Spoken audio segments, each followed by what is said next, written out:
শুনলে অবাক হবেন, জাহান্নামীরা অনেক লম্বা এবং যন্ত্রণাদায়ক শাস্তি ভোগ করার পর আল্লাহর কাছে 4টি জিনিস চাইবে, কিন্তু একটিও পূরণ হবে না। প্রথম আবদার, তারা বলবে, হে আল্লাহ, আমাদের এখান থেকে বের করে দিন, আমরা আর গুনাহ করব না।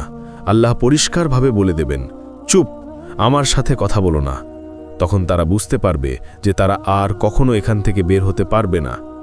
দ্বিতীয় আবদার, তারা জাহান্নামের রক্ষক মালিককে বলবে, আমাদের জন্য আল্লাহর কাছে দোয়া করুন যেন তিনি আমাদের মৃত্যু দেন। মালিক সঙ্গে সঙ্গে উত্তর দেবেন না, 1000 বছর পর বলবেন, তোমরা এখানেই চিরকাল পড়ে থাকো। তৃতীয় আবদার, তারা শাস্তিদাতা ফেরেশতাদের বলবে, অন্তত একদিনের জন্য আমাদের শাস্তি হালকা করে দিন।